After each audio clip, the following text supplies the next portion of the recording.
So ayun guys, every Saturday talagang pumupunta kami sa mga projects namin.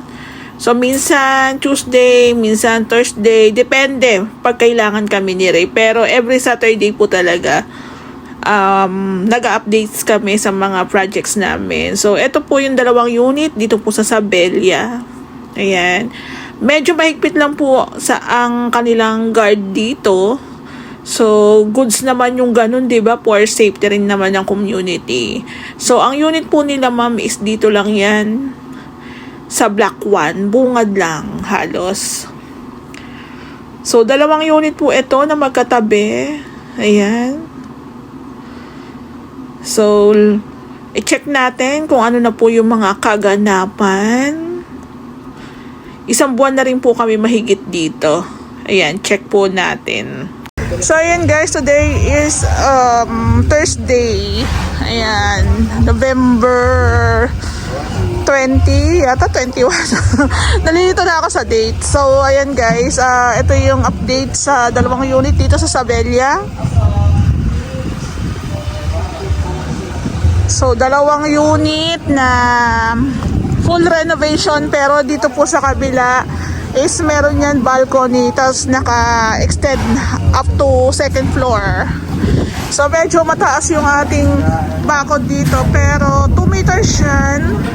Parang same lang din doon. Ayun no.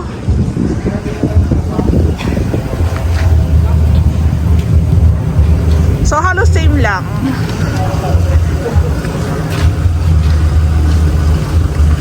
So I think parang nasa 1 month, magwa 1 month, parang ganon. So tinatapos yung pag-aasintada, then yung mga poste bubuhusan na yan. To, yung kabilang side, meron ng pader.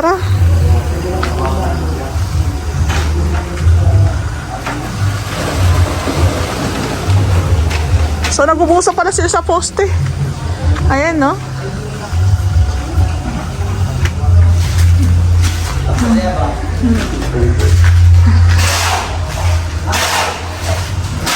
Ayan. Nagbubusa pala sila sa poste.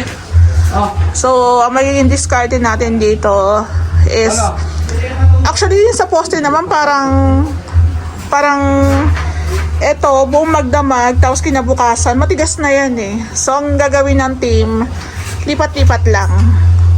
Isa rin po sa diskarte namin para hindi rin kami mag-consume ng maraming kahoy. Ayan. So, bukas, pag natuyo na to, baklas, lipat naman po sa ibang part.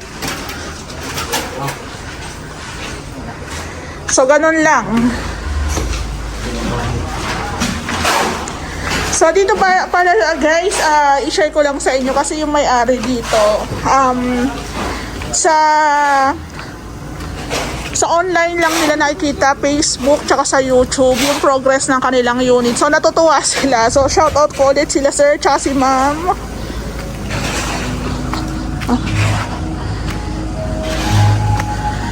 So, ayan guys.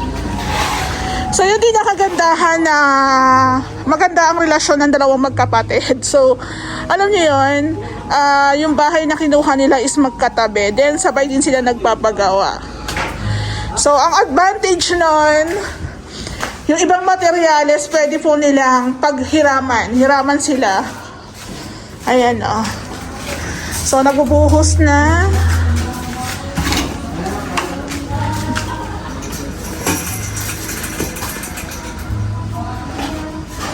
Ayun.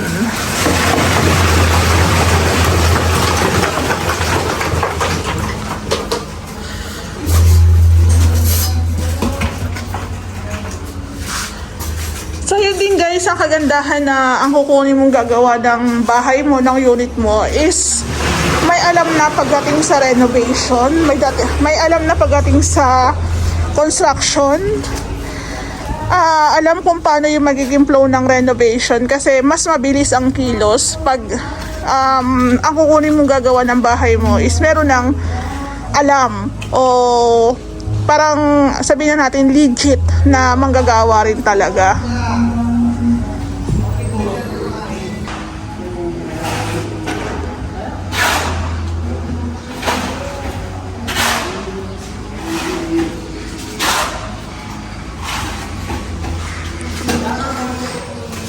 So, ayan guys, ang kuha natin dito sa taas.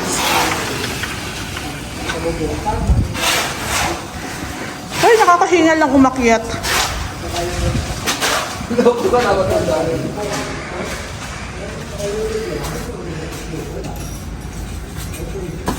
Bawag pa kaliha.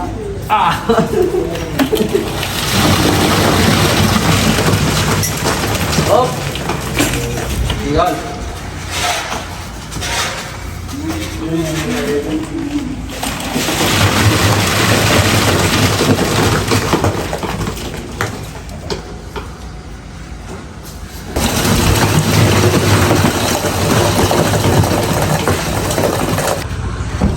Hello po, magandang hapon. Ayan, update po tayo. Sa Bella Project, 2 unit na magkatabi. Ayan. So, bali guys, ang uunahin natin ditong buhusan. Itong unit ni Sir, ito, hindi muna namin siya gagalawin. Pero pwede tayo mag-plastering na dito, tsaka gawin na yung kabilang bakod. Ayan. So, dito, kaya mataas yan kasi naka second floor yan. I mean, may slab tayo dyan. Papatay ng sounds. So, ito rin ang medyo conflict or parang problema namin dito pag extension ang gagawin. Paulan-ulan. Ayan, ang team. So, yung kabilang side pala, sir, actually, ang suka talaga nasa 2 meters. Kasi matataas talaga yung sa iba. Kaso, pinabawasan ni Ray kasi masyadong mataas. Pero 2 meters pa rin po yun. Kung mapapansin nyo, pababa tayo. So, pinabawasan na lang ni Ray ng 2 patong. So, yung mga poste, ayaw din talaga namin gumastos ng maraming kahoy. Kaya ang ginagawa talaga dyan is lipat-lipat lang.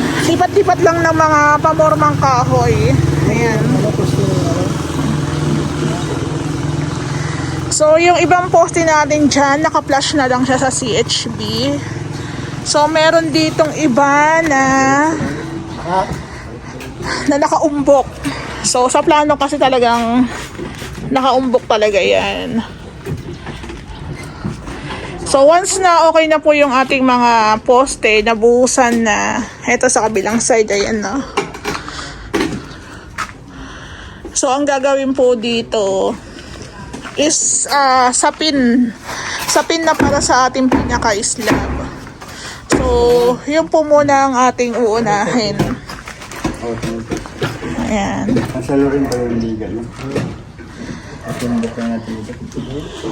So, ganun talaga ang ating haharaping problema pag extension po yung ginagawa natin. So, ito na po yung ating update. Ayan. Ayan siya. So, lahat po ng mga poste, binubuhusan na. Ayan na, parang uulan na, nagpaparamdam na. Ayan na, nagpaparamdam na. Ayan. So, meron tayo dito. Ayan, nagbubuhos sila.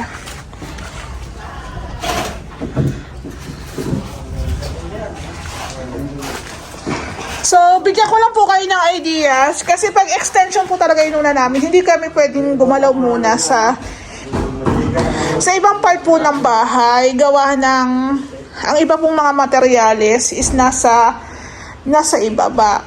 Tapos, let's say, magagawa na po kami ng kisame doon, tiling works. Meron pa kasi mga gigibain. Meron pa mga i-demolish. So, kung halimbawa may tiles na tayo doon at nag-demolish dito, magbabibrate yon. Possible, yung tiles na in-install namin, umangat. Kaya hindi po natin pwedeng pagsabay-sabayin lahat ng gumagawa or gagawin. Kasi makaka-apekto po yun. Kailangan tapusin muna namin yung structural. Kailangan tapusin muna namin yung extension. Before tayo gagalaw dito sa ating sa ating interior. Ayan. Yung drain doon. Tapos ang tubo ko na ilagay.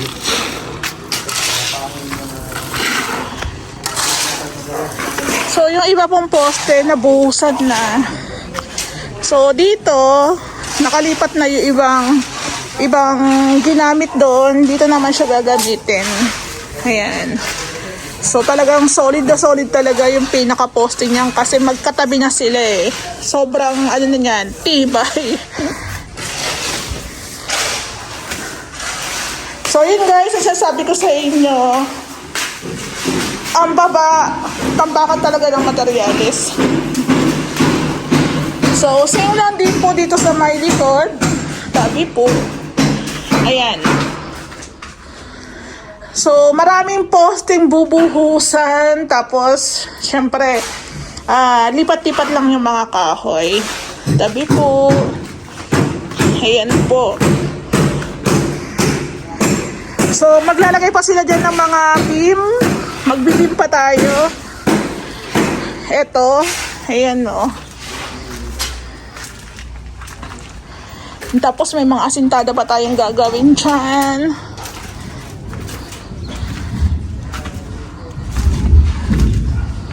So, narinig nyo yun. Parang uulan na eh.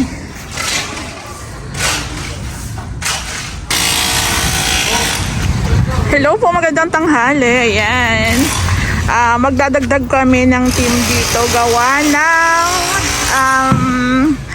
kailangan naming habulin yung pagbuhos dito po sa may isang unit ni Sir sa pinaka-slab. So, nagpa-ID kami today. Ayan, kailangan kasi ng ID.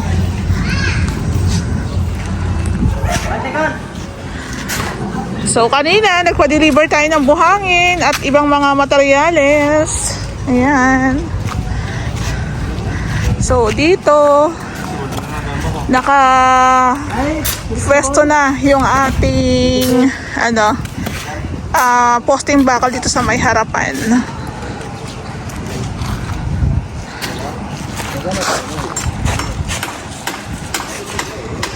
So, nakapag-latag na rin pala sila ng mga panibagong andito, tubo. PVC pipes. Ayan.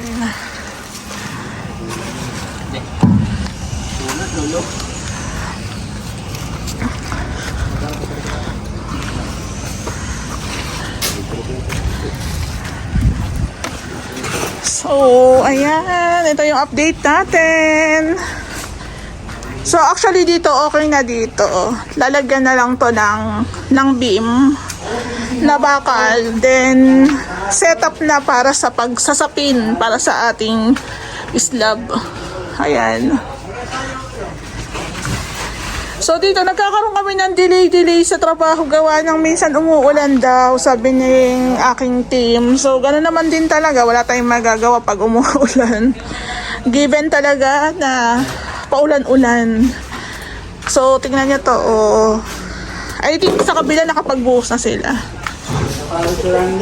Ayun. Andito na sa kabila.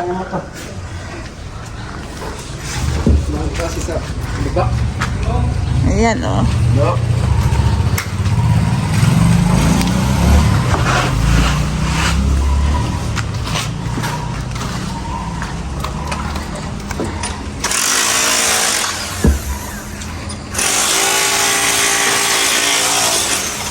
Then, nagalatag na rin tayo ng wiring. Kasi magsinta mo kayo ito. Ano sinta mo mo? Wala kong dito. Sinta mo ka. Kaya pwede mo na siya. Ha? Ano lang?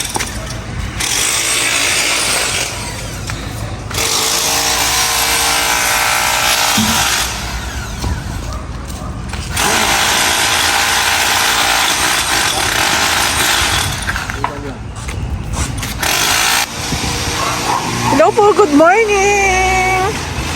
Ayan, update po tayo. Today is Saturday, dito tayo sa Sabella.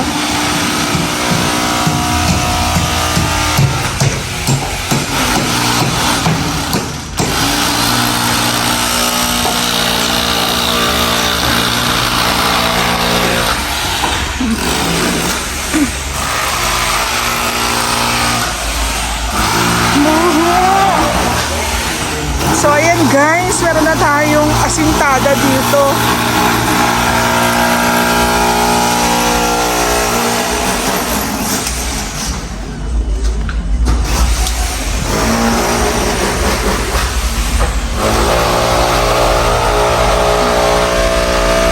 So, hindi yan tayo mapagsalita gawa ng nag-cheating sila doon.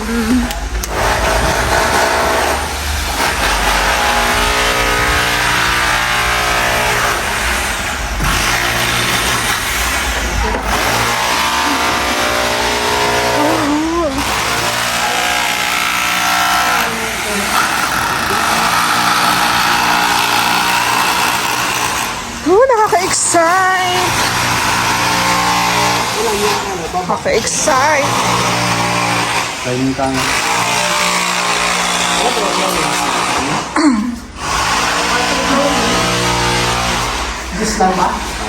So, bali yan guys. Dito sa unit ni ma'am, yung ibang poste nabuhusan na. Ayan.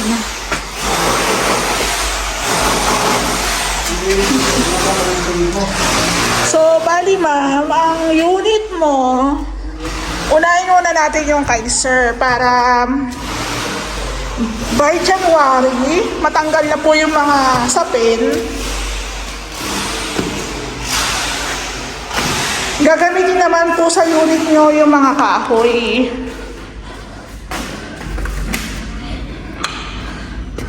Ayan. Ay, nakakahingal talaga. So, ito yung sinasabi ko sa inyo, sir, ma'am, na uunahin po muna namin yung kay Sir Maislaban. Ayan. Hopefully, this month is mabuhusan na to bago magbakasyon ang team. Then, after mga January, baka pagdating ng mga January, 3rd week, last week, pwede nang baklasin dito naman po sa unit ni ma'am. So, ganun lang.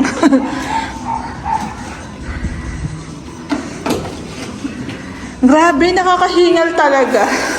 Hinihingal talaga ako, konting lakad lang. Ayan. Tapos naka-face mask ka pa. So, dito po, ayan, may mga part po ng beam na isasabay na po yan sa pagbuhos ng ating slab. Ang makakapanood po nito, ang may-ari po nito is dalawang magkapatid. So, magkatabi sila. So, hindi po lahat ng magkapatid is magkasundo. So, dito nakakatuwa kasi magkatabi pa sila ng bahay. So, dito po kina sir, kay sir pala is naka-extend dyan pataas. Kaya kung mapapansin niyo, yung mga bakal na yan, extended dyan pataas. Kaya hindi namin yan pinutol. So, dito kay ma'am, ganyan. Hindi po to slab lang kay ma'am pero hindi extend ng pataas. So, ayan po ang itsura niyan. So, pagdating talaga sa extension, imagine niyo yung pinaka-extension. Isang pa ganon, papunta sa harap balcony. Para ka nagpapatayo ng isang buong bahay din. Kasi yung iba po walang ideas na akala nila ganun lang kadali. Imagine niyo, nagpapatayo kayo ng parang isang buong bahay. Pagkatapos po niyan, pipinturahan, lalagyan ng tiles, lalagyan ng kisame, wirings, etc. Marami pang gagawin. Kaya po nagtataka ako sa iba, pag mga nagtatanong, ang mahal daw ng labor, kung alam nyo lang, magkano lang po yung napupunta sa amin ni Ray. Ayan, no? So, dito po sa taas, hindi po muna kami nag-start. Sala natin to. Again, kung meron po mga demolition dito sa existing unit at maglalagay na kami ng tiles, kisa may partition, madudumihan lang, sayang. Kaya ang sinasabi ko po, unahin muna natin yung extension. Ayan.